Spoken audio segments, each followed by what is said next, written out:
Hello, this is Fam Electric Ghost, and we're live on the air with Devon Kerns. I want to welcome you to the Fam Electric Ghost podcast. How are you doing today? I'm fantastic. How are you? I'm doing fine. We love to talk to people from around the world and talk about like different topics live in this format. And we're glad that you showed up today. Uh, and one of the things we like to ask any guest who's been on the show is what motivates them and why do they do what they do? That is a great question. What motivates me? Well, currently, I never had children on my radar, and now I am 47 with a 1.5-year-old, and she is definitely a major part of my motivation today, and really aiming some of my focus in terms of what I want to impact in education and saving some land with my partner and our land trust business, and just outside of that, I just feel this fire in me. I can't really explain it. I have to answer the fire in my belly, and it drives me wherever I go, doing whatever I end up doing, and So it's and I kind of like trust it implicitly. Yeah. There's kind of like creative spark. I deal with a lot of people who are creators, like me, Hmm. musicians, authors, actors, filmmakers.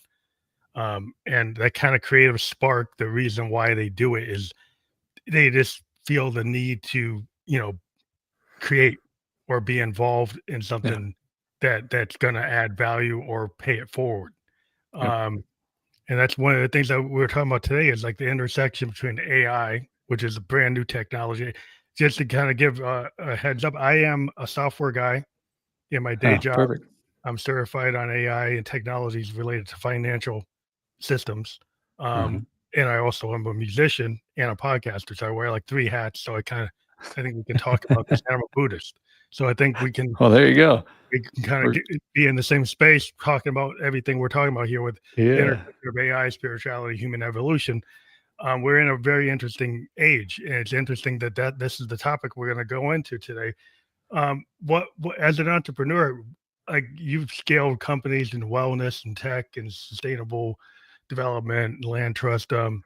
What made you want to get into AI and then the intersection with the spirituality and human evolution? Yeah. To be totally transparent, I'm playing with AI and looking at jumping into a potential company. So I'm by no means an expert in it, but I've from my more we'll call it spiritual side, or the part of me that has really taken a deep dive into what is this game all about? Where are we going? What does the future look like? It's kind of an obsession of mine, and I use many different modalities: meditation and conversation and contemplation, but also plant medicine. And I've had some incredible downloads from all of that, and just some really potent questions that I've been in dialogue with AI regarding what does this look like? What does a relationship with AI look like? Knowing you're our mirror in many ways, and that's kind of what opened me up to the dialogue around it. And as I've spoke with people who I'm connected to that sit on, AI ethics boards for governments, and we just go down these deep rabbit holes. So I've had deep discussions around it. I'm perfectly willing to accept the idea that I'm full of nonsense too, but No, the that's cool. theories seem to be the theories seem to be catching a different perspective that I have. So we'll get to that. Yeah, it's interesting. As an artist, I have some points of view on AI, and then also as a tech person, like in my tech job, I am a software developer, business system analyst. I use AI to assist me to be able to do things way faster than I could have done 5, 10 years ago. Yeah. Right. So I do a lot of workflow, a lot of stuff, research, templates, all kinds of things that I'm able to do far quicker than I ever could have done before. But it actually physically did remove some workers, right? Because of the things I can do, I don't need a junior BSA to be under me doing it. So that role is gone. And so there are some ethical concerns that when if you start to remove people from the workforce with this technology that does it exponentially faster than probably anything that we've ever done before, what are the ethical consequences of where are those people going to go? What are they going to do for a living? You know, that I'm concerned about that because I can see what happens in my industry and how many programmers are getting laid off, how many BSAs are getting laid off. There's a lot of concerns there. So I lost you here. I don't know if you can hear me, but I can't hear you Oh, now. you can't hear me? So give me 1 second. Oh, you're you lost me? Oh, sometimes Yeah, everything's okay on my end. I don't know what happened. you can't hear me? Okay, I think we're back. Did you hear me? Sometimes if you're using Yeah. AirPods, the Bluetooth signal sometimes drops. Yeah, So the Bluetooth was fine. It ended up dropping the volume for some automatic reason. Who knows? But all right, we're back. So what was the last part of that? I don't know how much you got, but I was just talking about the concerns with maybe like human beings and AI Uh-huh. in the workplace and the morality of it. You had kind of talked about the ethics of it. Yeah. Um, as, Yeah, it's a big one that I've been sitting with, and I have to take into account human behavior, human nature, and the psychology of why we do what we do, and then maybe push the boundaries of my assessment regarding our fears. And I've listened to a lot of these fears. I've listened to a lot of these concerns. And a part of me does a gut check. Is this something that we really, truly should be afraid of? Maybe.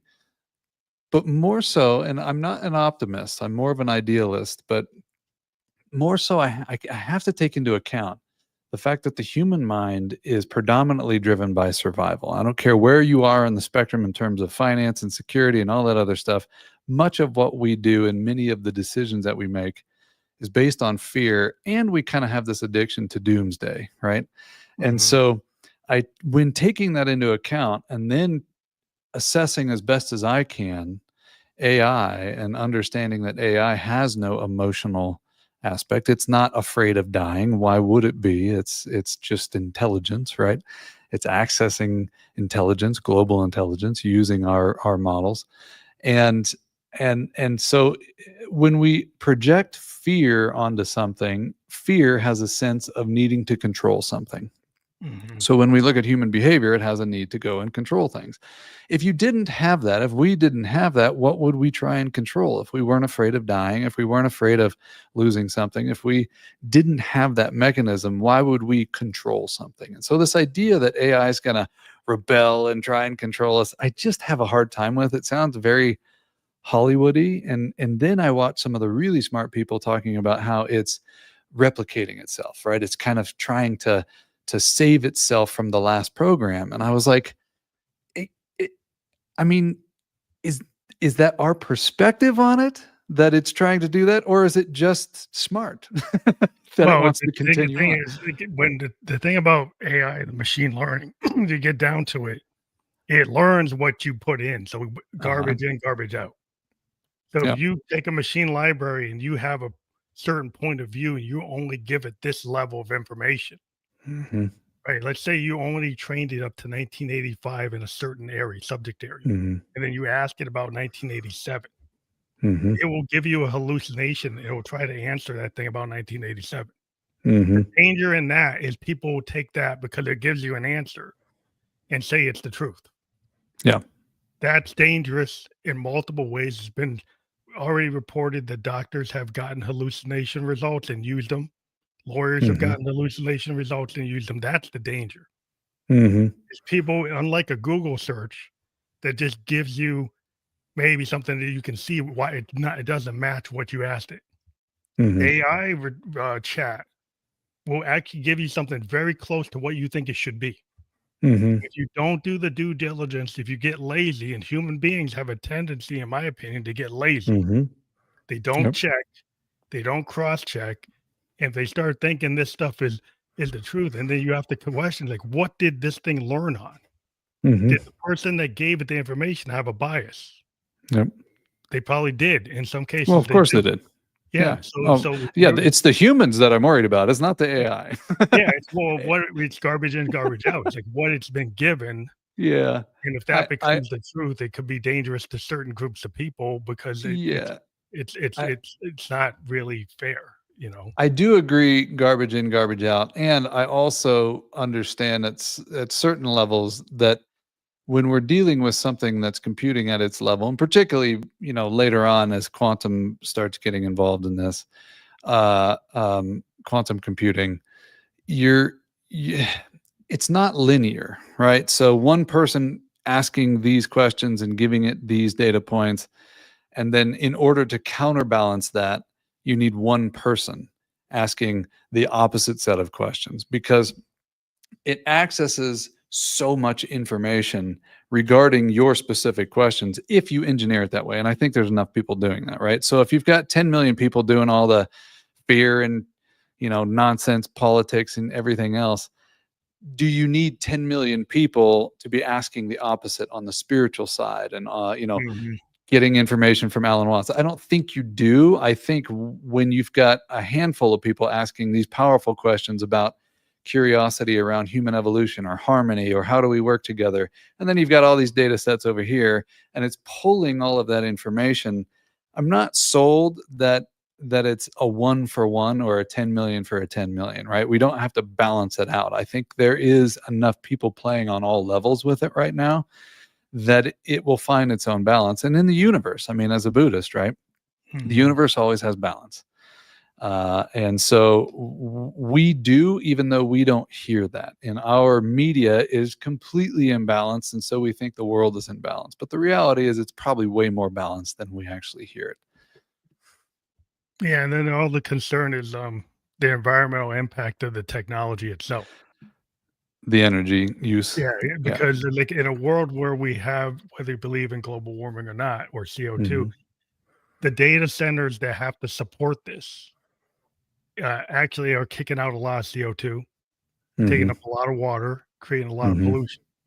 So the Hmm. benefit of the tech compared to the damage, my concern with industrialization from the beginning is the cost of the damage to the environment or to humanity is not put into the price, Hmm.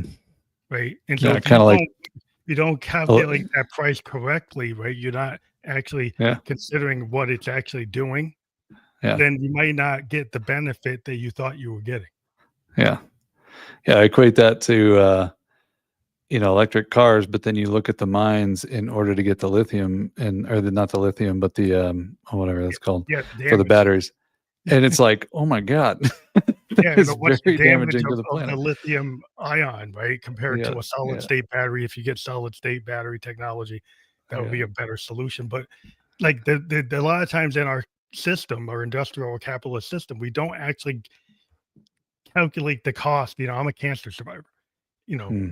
do you calculate the cost of your carcinogens you throw into the water, throw into the air, or you just calculate the profit of the power plant that Hmm. damages the environment, or the Yep. chemical the pesticide that damages the food supply? You only talk Hmm. about what is the profit margin, and you don't calculate those other things. So if Hmm. people don't calculate those things in terms of the damage, and then also the retraining of people, like, if you're Hmm. gonna replace all these people with AI and robots, are you Yep. actually gonna invest in education? But we Yep. see people not investing in education. Yep. People Yeah. who say that they're gonna have the AI, and then they pull the money from the education. Yeah, I do see, and you asked in the beginning about my motivation. A part of me is driven by that. I've been working on programs and trying to figure out what is the solution there, particularly when we look at corporations, and the amount of money that technically you'll save, for replacing 80% of your workforce, right?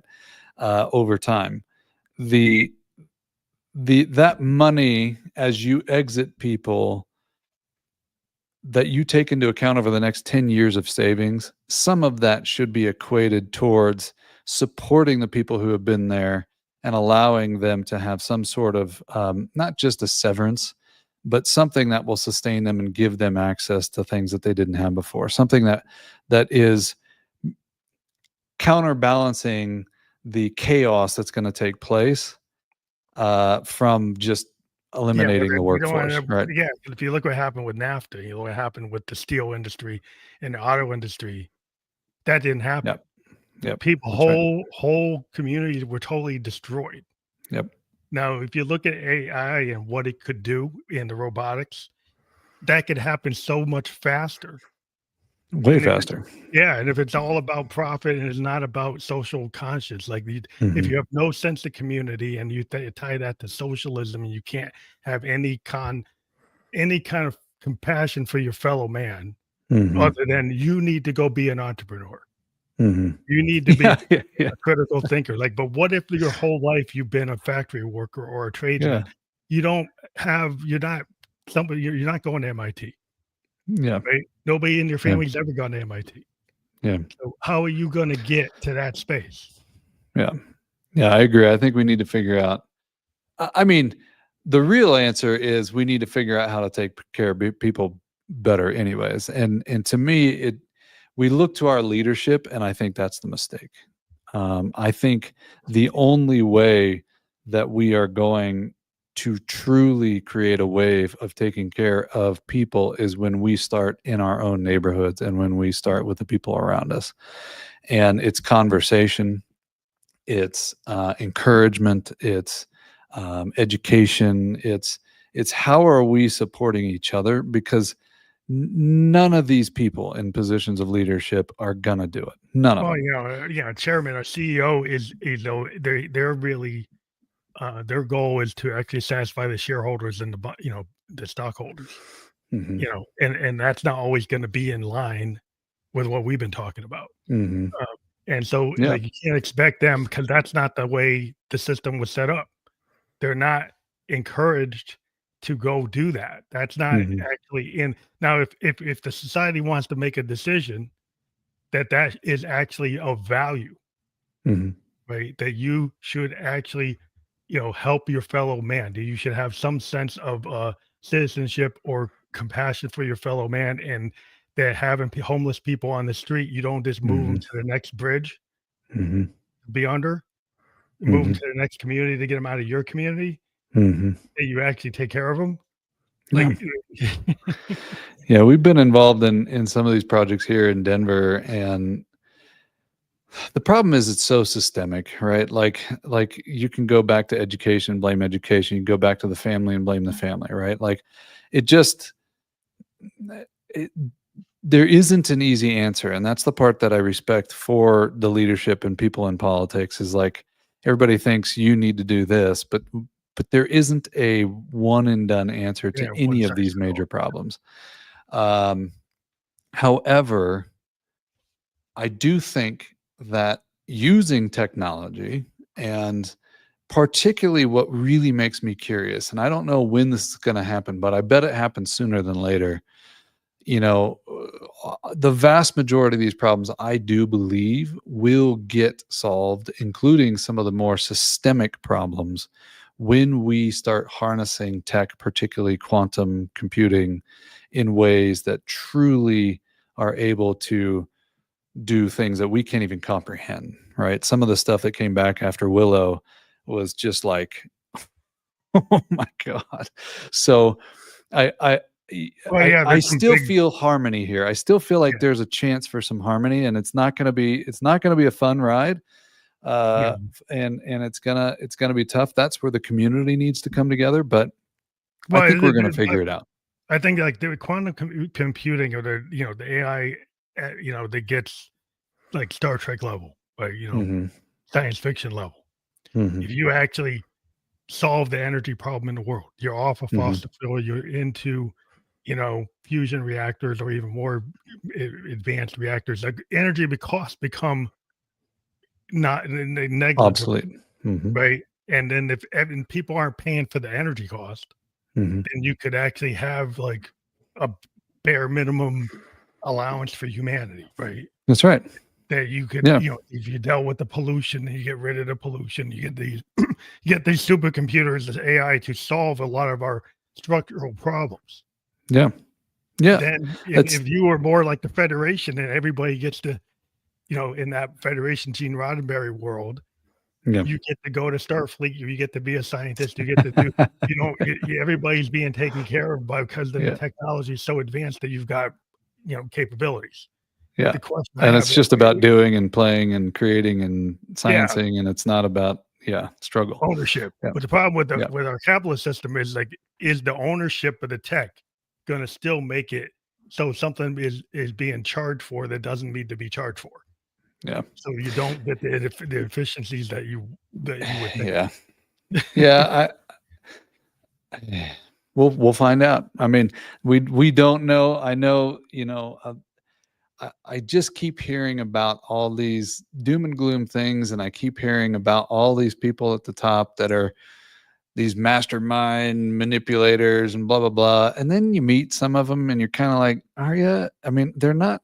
They're great at what they do, but none of them are the brightest crayon on the box, right? And so they're all kind of just doing the best thing they know how to do in the way that they know how to do it. And some are doing it in really big ways and solely focused on that, and some are not, right? And again, it's a holistic perspective that if we could just stop this nonsense of this polarization and this you're wrong, I'm right, this righteousness that's taking place, and we start to realize that we've got some real things we need to resolve fairly quickly, but they will be resolved if we just stop all the bickering.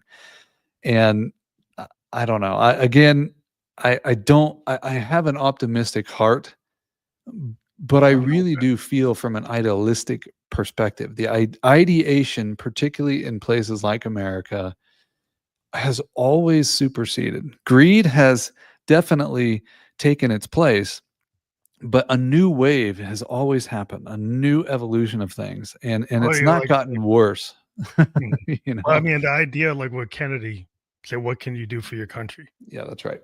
Mhm. Right, but I don't see anybody pushing that kinda idea anymore.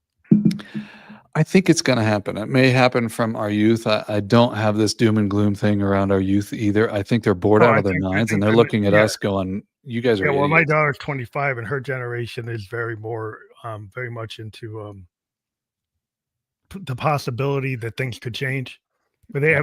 they're not so into, um at least what I've seen from her generation, right? They are not into working the 9 to 5 Yeah.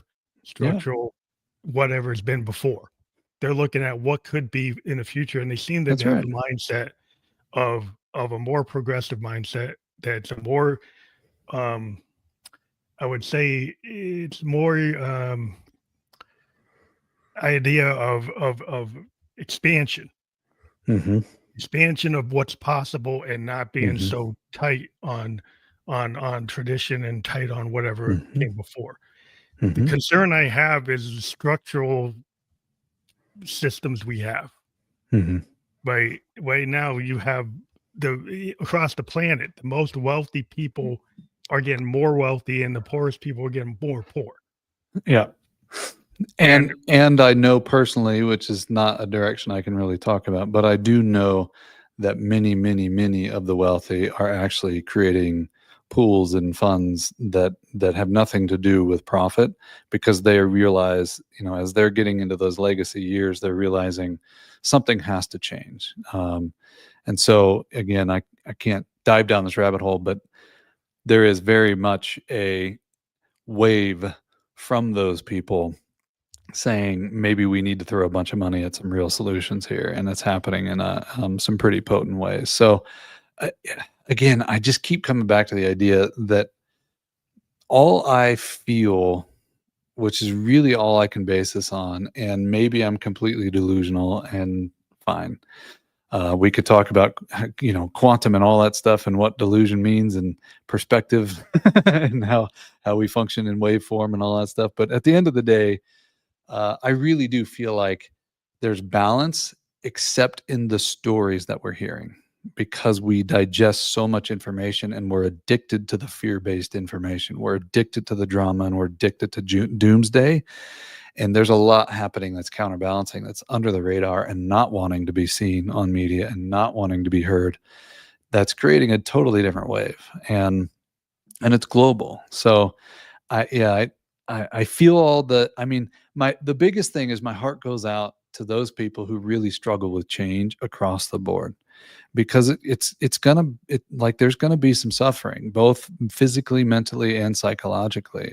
Well, I guess mentally it's the same, but and economically, I should say.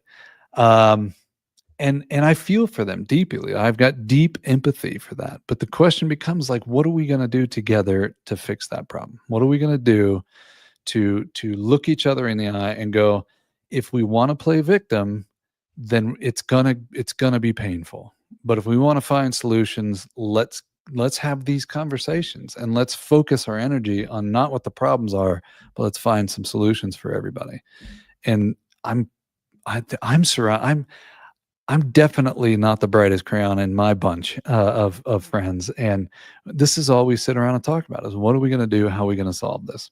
The concern I have though is, in the ivory tower, Hmm. when you're comfortable, right? If you're with people that are in the third world, or people in a refugee camp, or Hmm. people who don't have anything to eat, Hmm. don't have a place to sleep, that's not just a social media news story. That's right.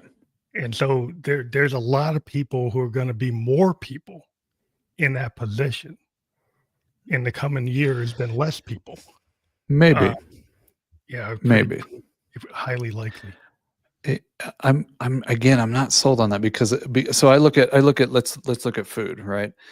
So a major problem with food is, yes, it's controlled by big corporations and governments. However, when you explore, and I know these things are happening right now in all kinds of settings around the world, when you explore things that you could do, hydroponic farming in a big warehouse that has gone, wayside, and you turn it into this giant farm. It's run by AI. That AI can detect the perfect fruit, the ripest fruit, blah blah blah, and then you're using robotics to pick it. And it's basically, if we could fix the biggest thing there is the energy again, right? It's going to be, how are we running that system, In the water not using a that bunch of, it what's that, uses, and the water there's and everything water. else. Yeah, Yeah, and there's solutions to those things. We just have to figure it out. And as we do, if you can take the manpower out of farming as an example, and on that same farm where you're picking that produce, and that produce is being picked by robots and it's brought out to the front market, you can essentially begin to make food free. You can have people coming in and getting this food from a entire system that's been built around it. And there's people working on this currently as we speak. How are we making food free? Because to your point, if we can make energy and food free or close to free and mhm. lower those costs, you put a lot of money back in people's pockets, and you start solving some major, major problems like nutrient deficiencies and food deficiencies in different But we parts of had the food world. programs that were shut down across the world. They're Hmm. causing people in refugee camps to be at starvation levels this year, Hmm. right? And so, Hmm. even though this country, without that technology, produces more food than what we can eat, Yep, that's we right. decided to actually let food rot Yep. on docks and not give it to Yeah. people. Yeah. It's nonsense. It's nonsense. It's Yeah, absolute nonsense, and it infuriates me. And again, if there's enough, then what we need to start doing is looking at the leadership and or becoming a leader that makes that change, right? Because I to your point, you were talking about the fact that people in ivory towers are being complacent. I think we live in a complacent country, period. And we've been extremely complacent. When you look at the rest of the world and some of these third world countries or some of these Middle Eastern countries, even though we don't hear about it, they're on an upward trajectory in some major ways. And not just because of money, but because of change in their mindset, because of change in their societal aspects.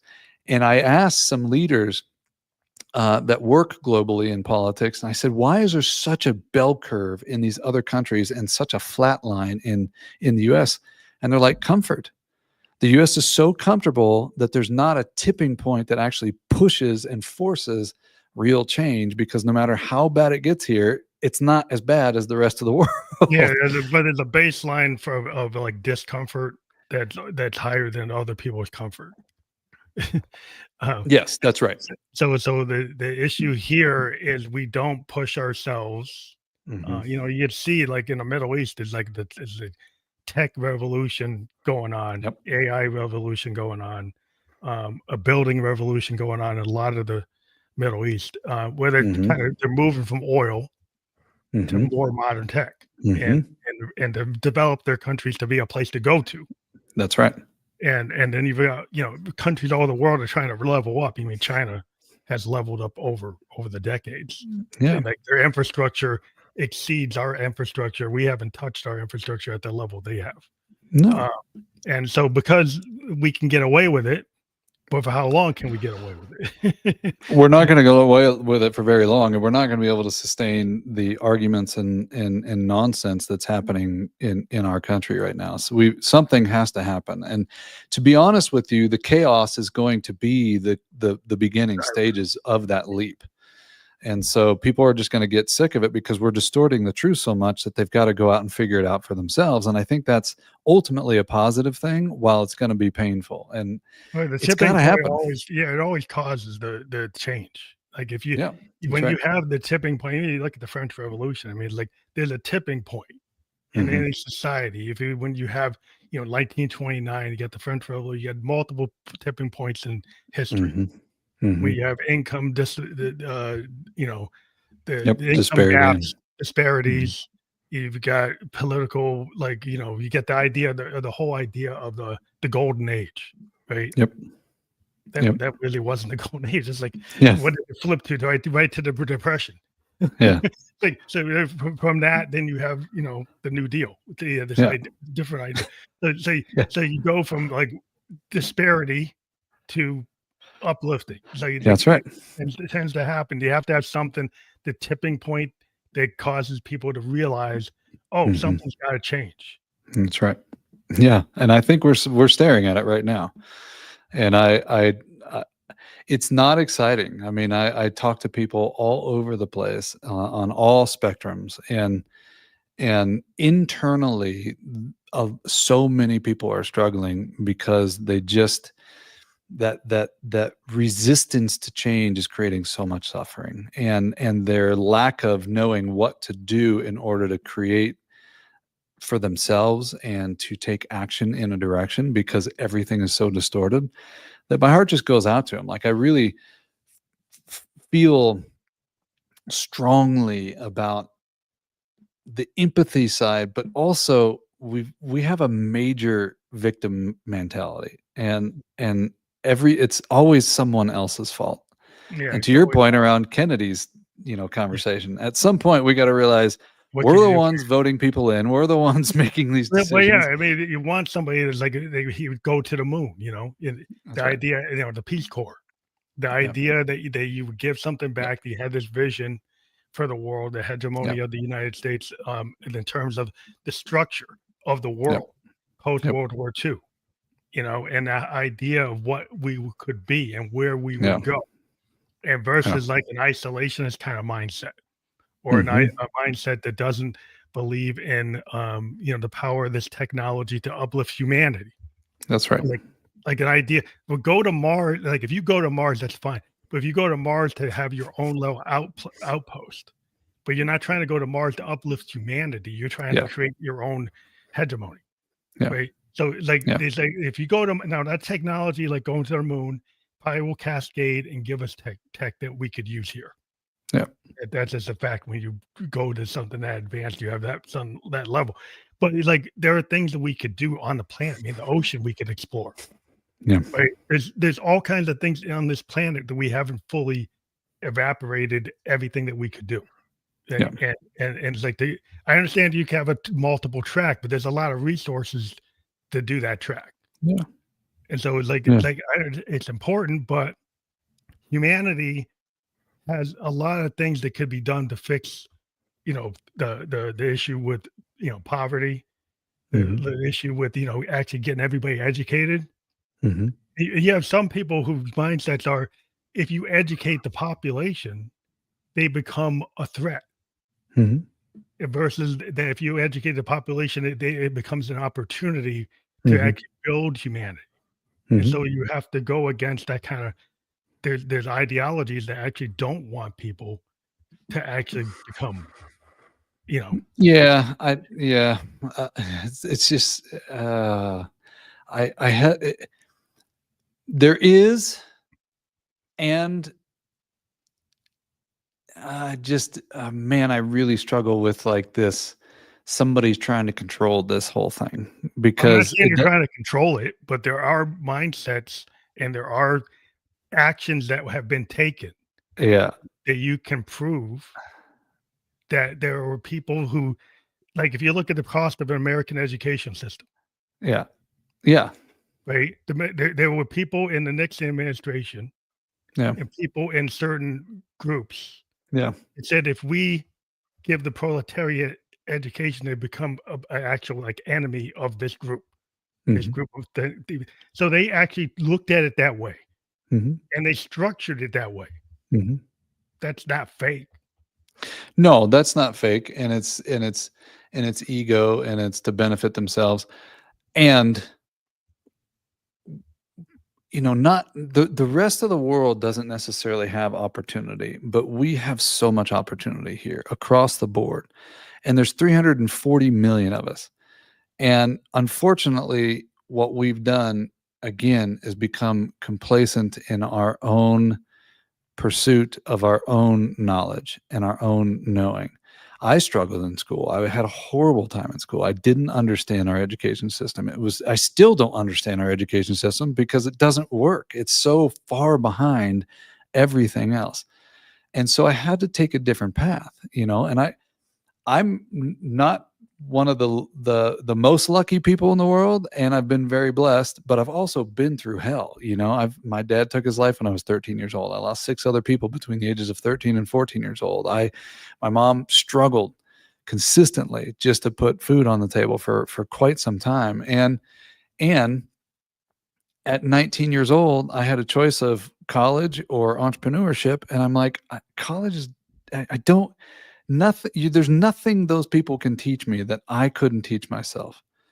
And so I don't know where that came from, but I had to answer the call. And we I don't know that we have learned how to just listen to our instinct. And even though it might be an opposing theory to the rest of the world or to what I've been taught or how I was raised, that I've got to follow what's inside of me. And if I do, then I will be on a path that will be conducive to creating real impact and real change. If I fall in line and I feel resistant to falling in line, but I fall in line anyways, that is the definition of complacency and comfort, because it's too much pain to go and create any sort of resistance because it's not what other people told me to do, or it's going to disturb my family, or somebody's going to be upset with me. And Mhm. all that stuff has to end. We have to start looking inside and saying, what is the change I'm going to make? What is the difference I need to make? Not for me, but for the people around me. And the minute we start thinking that way, the entire game changes. And that inherent righteousness that is threaded through everybody right now in the US is gonna dissipate, and we'll take back what needs to be taken back. We'll move forward. And I guarantee you, somebody listening to this right now has real solutions that they could get downloads around, whether they understand it or not, whether they even think they're an inventor or not, that could make a huge change in our world.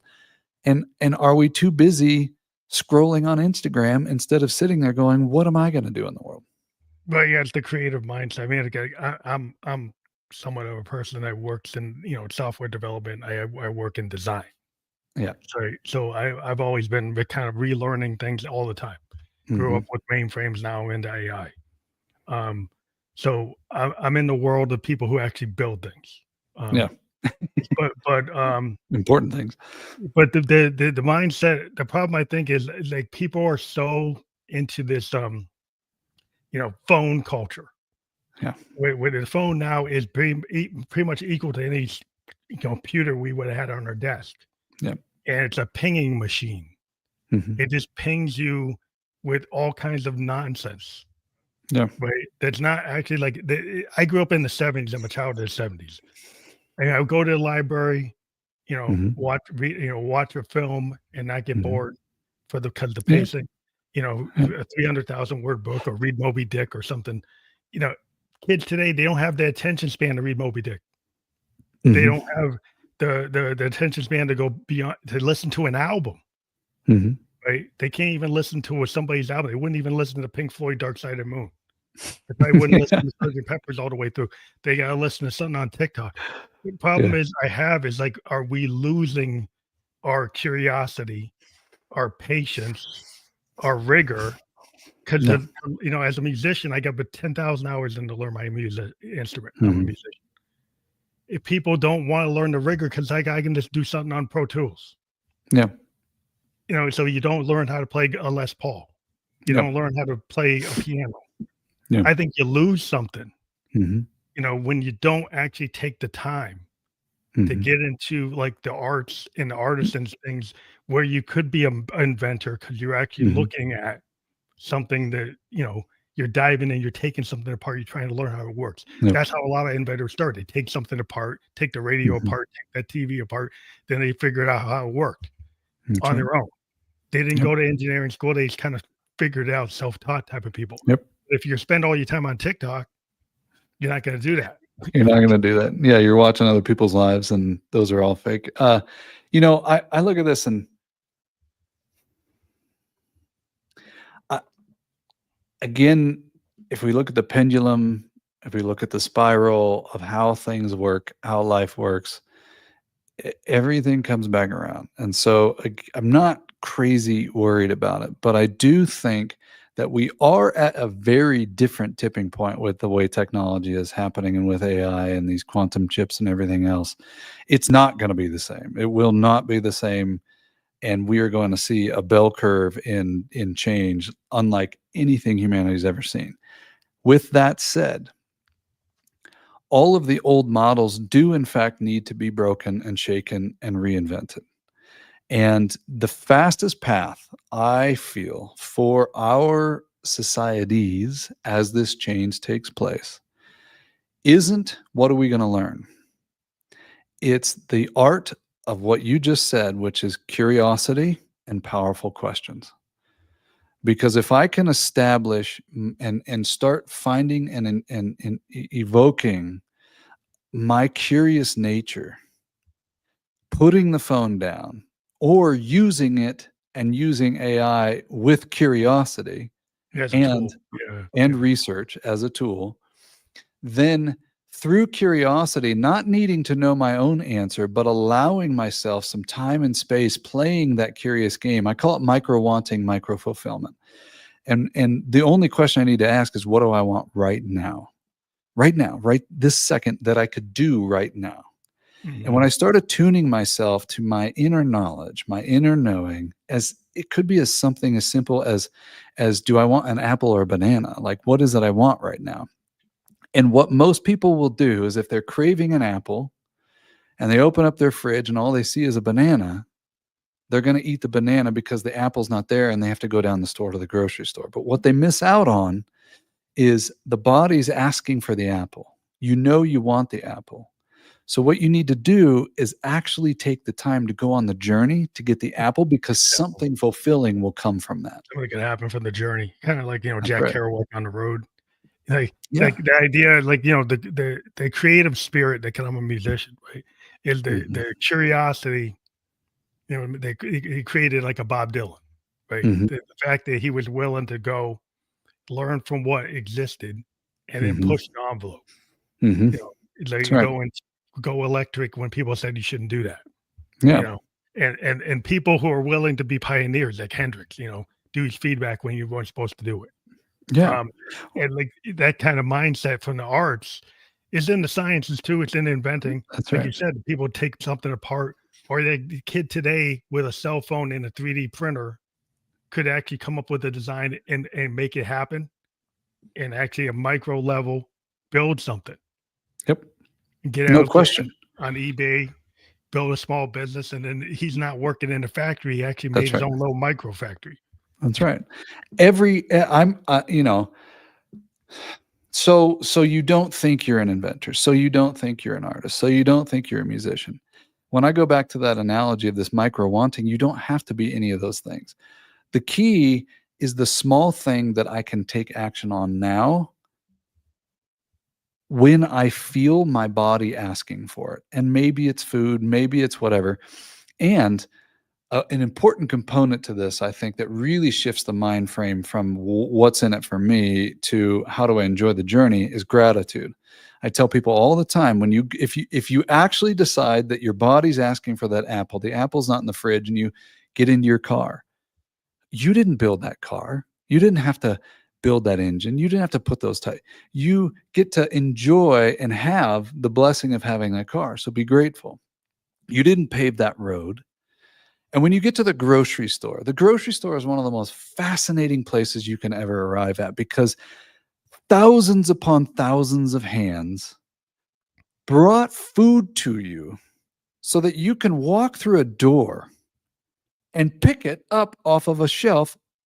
That blows my mind. And that's not including the concept of somebody inventing the idea of the store, and then the store expansion, and the people that invested in that idea, and the people that, like, there's millions of people in the process of creating just the grocery store that you drove to. And we walk in going, oh, you don't have my kind of apple.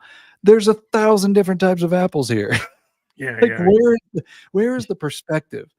And Yeah, we when just we lost can the perspective. actually, yeah, when we can switch that perspective to gratitude and really understand that just driving 5 blocks to get to the grocery store, I'm in a vehicle I didn't have to create, a road that I didn't have to lay, and a grocery store where all the food is there. Even if I'm spending my last $2 out of 5 to get an apple, you can find and access abundance from that place, because you live, particularly here in the US, in a space where that is true. And that perspective will begin to ignite something in you. Yeah, instead of And thinking you're in a state of, not, not abundance. Mhm. The problem is because we're so used to that level of abundance, we don't actually look at it for what it is. That's right. We totally take it for granted, and that's where complacency comes from. Like, I was at a point in my life where I was walking by somebody, and my heart went out to this woman because she's got her baby with her, and she's asking for money on a street corner. And I watched somebody hand her out of the car, as I'm crossing the road, a $20 bill.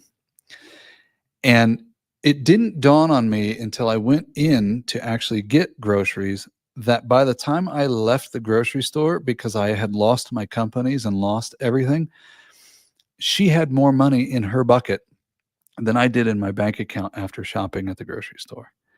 But I still went and bought what I wanted from a place of abundance. And it didn't even hit me until that happened, because my frequency is, I'm gonna figure this out.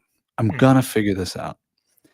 And so all I could do was have deep empathy for that person, even though she currently was actually richer than me in that moment. And it blew my mind. I Yeah, still had a so home, I still had a roof over my head, and so I was blessed in that sense. And by no means am I really truly making that comparison, but dollar for dollar, that was a true scenario. And I just, man, my desperation for people to just really take ownership, because we're going to have to. No one else is going to fix this thing, and no one else is going to teach you what you need to know to move into this new age. You've got to figure it out. well, it is that's like the industrial age. If you were somebody on the horse and buggy and you supported the horse and buggy, and then you're in the age of the automobile, well, all those people who supported the horse and buggy, they had to get retrained, and some of them probably said, "Well, I'm not gonna work on a horseless carriage. I'm not gonna do that because I hate it. Yeah. I've worked with horses, you Yeah. know, I work with the wooden wheels. I don't what's this Model A, Model T, like, what's this? I don't want Yeah. anything to do with it." Yeah. But it's like, this is on steroids now. Like the age, and I mean, I deal with a lot of IT people that don't want anything to do with AI because, like, they're scared of it, Yeah. and if you're a programmer, you should be scared of it in some degree because, Yeah. like, coders can be replaced Yeah. in the way the thing's working right now. And so Mhm. I was never a coder. I'm a business analyst. I think of, like, I use cases, business Mhm. cases. I help design UI.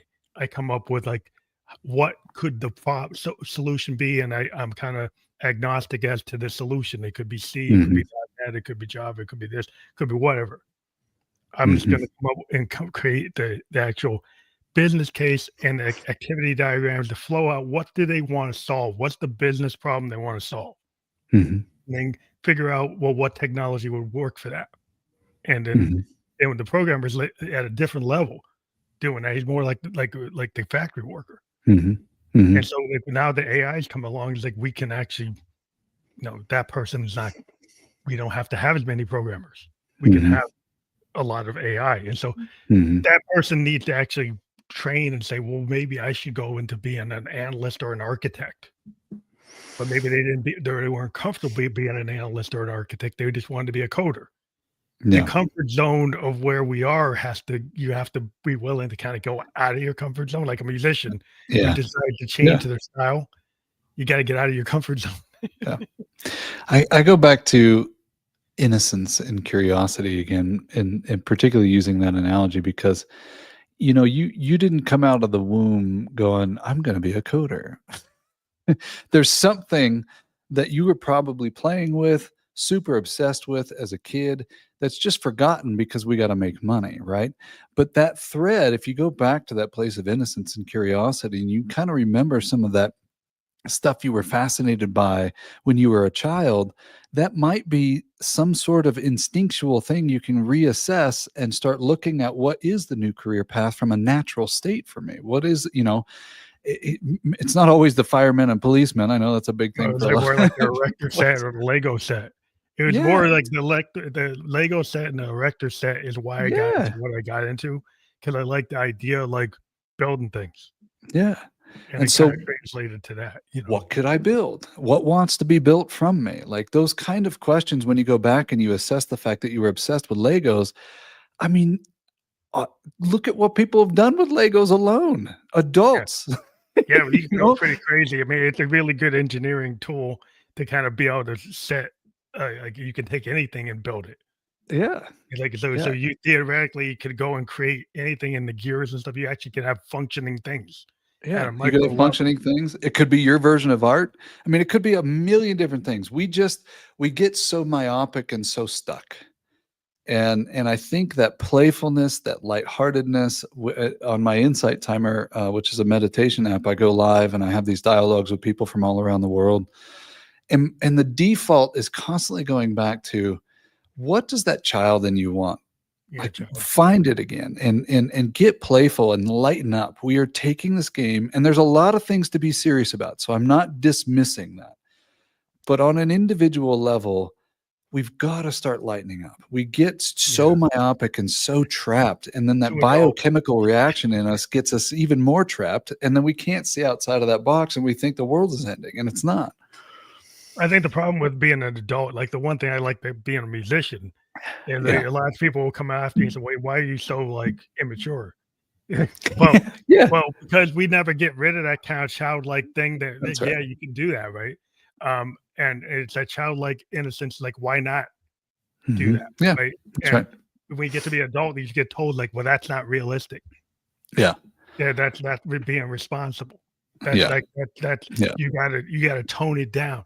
Like, yep, where when you're in the arts, it's like, the idea is you don't tone it down. no, The idea is you try to push it. yep, Like that's in right. Miles Davis, you go from bebop to fusion. Yep, And then people in the bebop world say, "Oh, you're Judas. yep, What are you doing?" Because you don't wanna stay in the same frame. yep, You go genre busting. Like, you go yep, cross genre, you try to break the rules. Like, you learn the rules, you get good at the rules, and then you break them. that's right, In terms of music, it's that's like, right. yeah, that's the idea. You go you go to Berkeley, and then you learn how to do music theory, and then you break music theory. Yeah, that's right.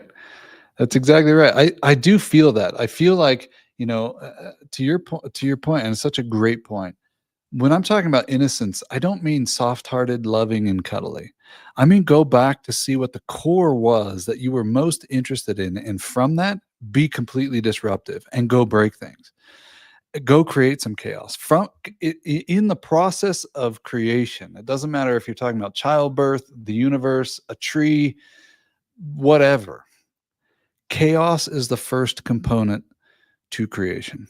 out of chaos, we start asking powerful questions. And from those powerful questions, we start ideating powerful ideas. And then that ideation begins that process of curiosity and chaos and questions and curiosity and chaos and questions. And finally, something strikes a chord with us and we can't shake it. And all of a sudden from there, it's like the song that you just can't get rid of in your head, right? That you just Yeah. start playing and writing. And when you start turning up the speaker and blasting that song out, man, the rewards of that are exponential. And for anybody listening, this isn't a great leap. It's just taking time to go inside and access that part of you that I guarantee you've lost, but it's still there. And when you light that flame, it is magic. It's magic what can happen for you. Well, I always embrace kind of flow state, happy accidents. I find that like, hey, if I as I get older as a musician, because I'm a musician too, it's like you can go and arrange something and be really anal about it and get something really try to make it perfect. Mhm. Right. What I find is like if I just go and just like mess around with my multi-track on and just sit at my piano, Mhm. I end up liking what the result of that kind of screwing around, just Mhm. kind of just being a flow state, Mhm. allow it to happen, present Yep. moment, and then you don't put any kind of limits on what you could do. And then the things come out of your subconscious. Like when you're a musician, one of the core things that happens is things pull out of your subconscious Mhm. that you didn't expect. You might something you go back and listen, it's like, oh, where did I pull this from? And it was Mhm. something that you were dreaming about or something you saw a couple of days ago, and you just suddenly it's there. And it's like, wow, I didn't know I was gonna do that. But that's Mhm. the magic of it. By Yeah. allowing those happy accidents to happen, then you can pull together the chaos you're saying and string it into a song, Mhm. you know. But you've got to put it out there in the world. If you don't put it into the world, it won't happen. That's right. And the process that you're talking about is crucial because when you sit down and you give yourself permission to not be perfect, to just play, ultimately, as you're playing around, you do start tapping into you're calling it the subconscious, you can call it the field of information that's beyond your own intellect, right? Beyond your own conscious mind. And something wants to pour through you. Something wants to be birthed through you. And it just starts flowing. It is a flow state. And anybody can access that. The problem is we're so rigid and we're so programmed. We're programmed from our parents, we're programmed from society, we're programmed from our schools that method is never going to get you anywhere. And the truth is, if you look at anybody that has had any level of success that It gets you, them whether you everywhere. admire them or not, they were the rebel. They didn't listen to any of that Yeah, nonsense. they did a lot of flow state. It's a Yeah. lot of the greatest people I like the musicians I always looked at, like Morrison, Hendrix, Hmm. Dylan. There's a lot of flow state. Man, if you read their documentaries, you actually look at like what Dylan he would constantly change his lyrics in the middle of sessions. Hmm. I was actually with the recording engineer from the Blood on the Tracks session. He was on the show and he was saying like in the middle of the session for Blood on Tracks, he was changing the song in real time, and the musicians around him didn't even know what he wanted because he kept on changing. He was changing the lyrics, he's changing the chords, he was changing the structure constantly. It was like a Yeah. Dylan thing. That's what Yeah. he would do because he Yeah. didn't really know where he wanted. He wanted people who could keep up with that. Yeah. And there were some people who were so rigid they couldn't do it. They would have to Hmm. get rid of them, and they have to Hmm. bring in people who could handle the fact that you're not gonna know Hmm. exactly what he's gonna do. Yep. If you can handle that, you can be here. If you Yep. can't, you gotta know what the next note's gonna be, then you probably don't need to be there. God, what another perfect analogy of, okay, so on an individual basis, I go start tapping into this. I'm doing the work. I'm sitting there. I'm getting curious. I'm, enjoying the process of gratitude and finding those micro wanting and micro fulfillment. I'm feeling fulfilled. But then I go sit around with my friends, right? And my friends are all stuck. Same as the band members, right? Who you surround yourself with is either going to affirm the direction you're going or keep you stuck in the direction you were in. Mhm. And the analogy around finances is if you take the median income of the top 10 people you surround yourself with, it's your income. And so the same goes for any level of consciousness. It's just easier to measure with money, right? Because you can actually look at the bank accounts and add that up, and it ends up being your bank account.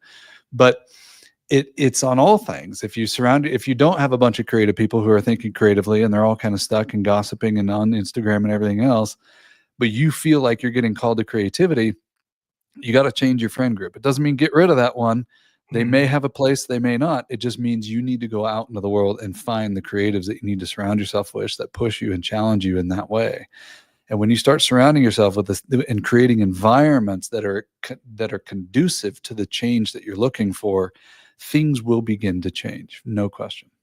Yeah, that's kinda like the artist collectives that, you find artists around, is they Mhm. find, like-minded souls, whether Mhm. then they could be in different areas, like, Mhm. your famous, Andy Warhol was hanging out with Lou Reed, Mhm. and he had this collective Mhm. in New York back in the '60s, and there were Mhm. models, actors, Mhm. painters, all kinds of people, just arty Mhm. people, right? And they Mhm. were all just in the same room, and they were all Yep. kind of feeding off each other.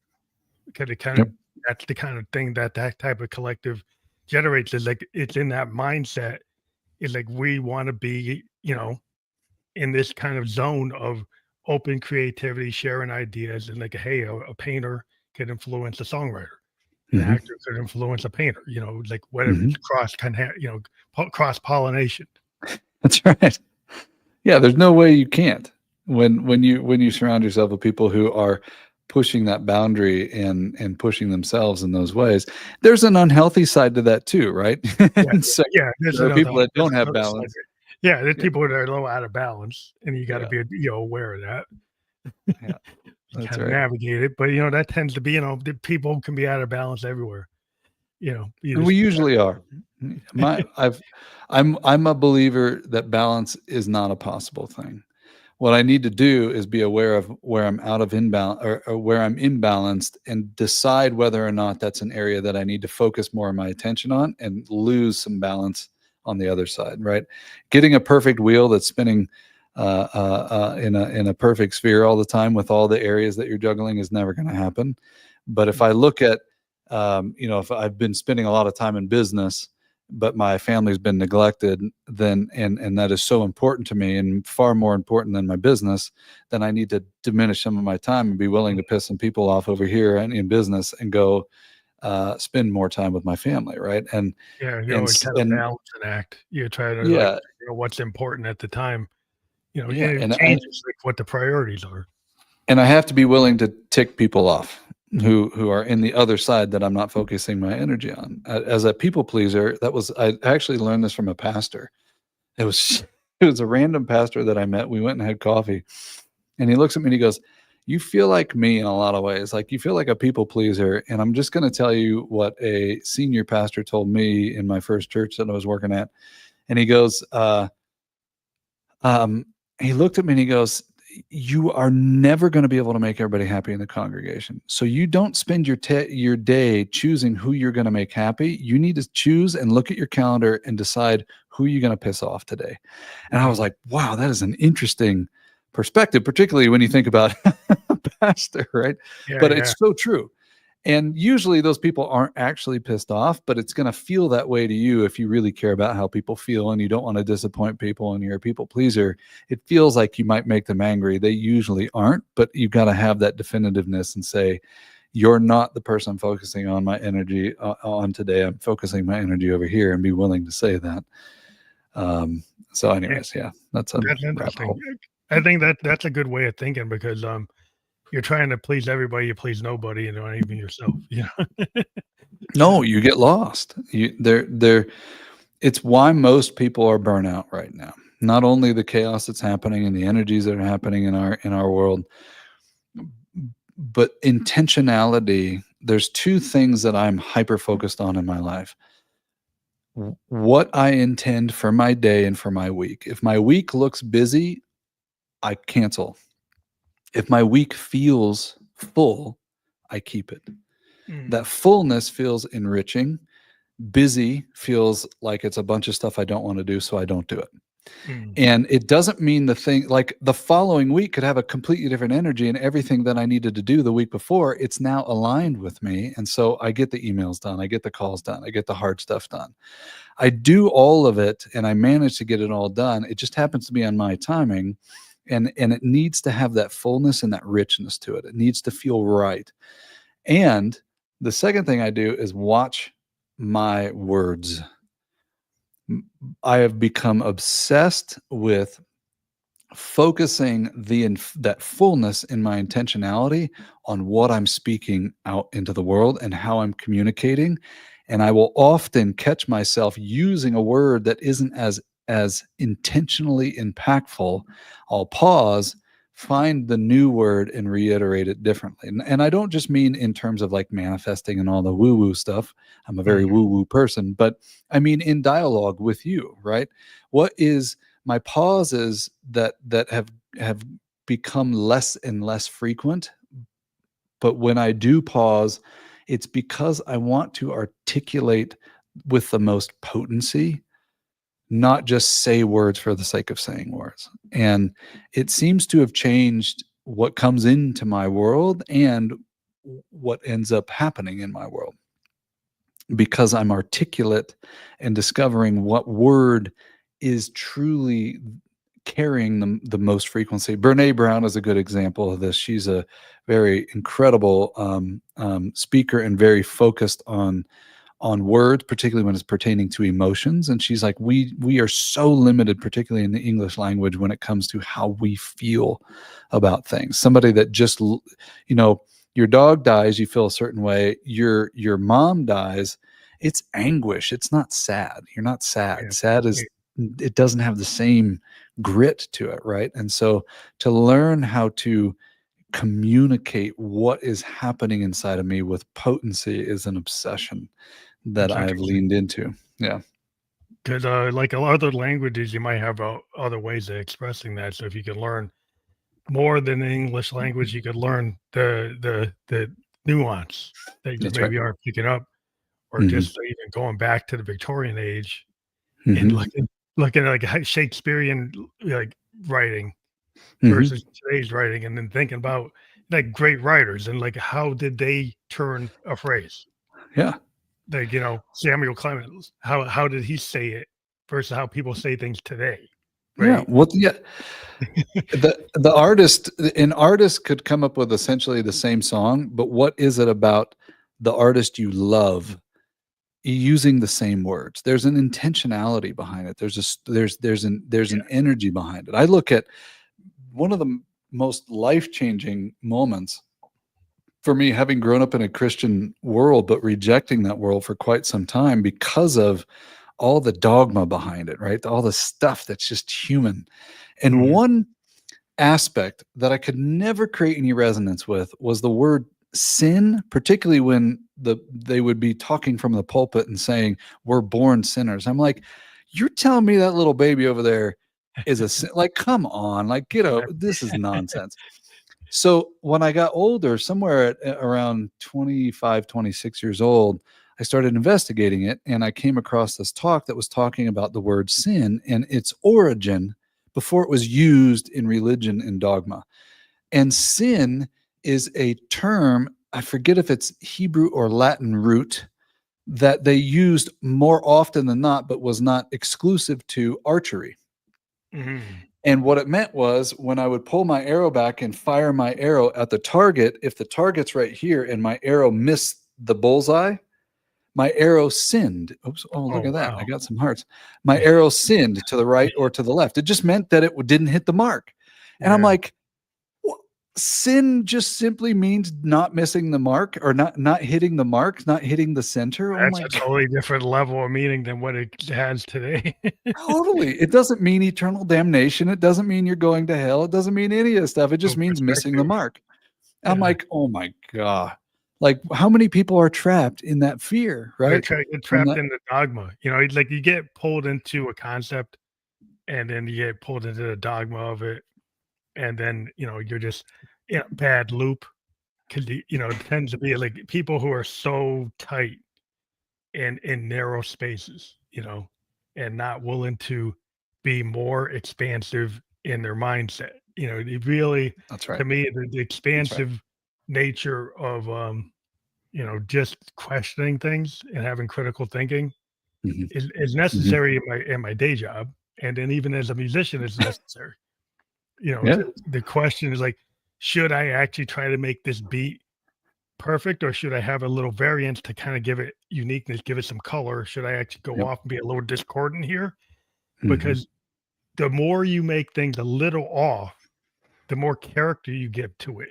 When we Mhm. talk about sound Yeah. painting, we try Yeah. to create character Yeah. through the ability of maybe not hitting it perfect, Yeah. but doing it in such a way that this colors this and gives it an impact. Mhm. And this is why you want to go back to it, because it's not the run of the mill thing that you always hear. It Mhm. has something that draws you in. It has a hook. It Yeah. pulls you in. That's That's what right. you're trying to do as an artist, Yeah. is to keep somebody in your work. That's right. And make them feel and make them connect with it in ways that somebody else couldn't. Yeah, I mean, that's the Yeah. whole point, I think, is just being able to be willing to challenge, like, your own limitations, and know Mhm. that sometimes you gotta push. Yeah. That's right. But I think we got over time because we are talking really well. But, I do have your website, devonkkerns.com, and that's fully Yeah. clickable. If people click there, what do they find? They'll find a website that I've been requested over and over and over to put up, and so we put up something so that people could find me and reach out. And I'm we have companies, we have things that we're doing in the world, and I'm pretty busy doing those things, but I love being of service. And so if I can help you in business, if I can help you in some of these shifts, or in any way that I can be of service, just reach out. I'm not afraid. I'll find the time for you. I'll always make time for people that are reaching out and ready for change. And so if that's you, then you can click on that and find me. It's a fun, simple page. There's nothing really on there other than how you can reach me. That's awesome. We like to let people know that's fully clickable. We've been live on Facebook, LinkedIn, and YouTube. We will be on Spotify, Apple Podcast, iHeartRadio, Amazon, several other channels by tomorrow. And I wanted to thank you for being a guest on the Family Electric Ghost podcast. Thank you. This was so much fun. Appreciate you, man. Thank you.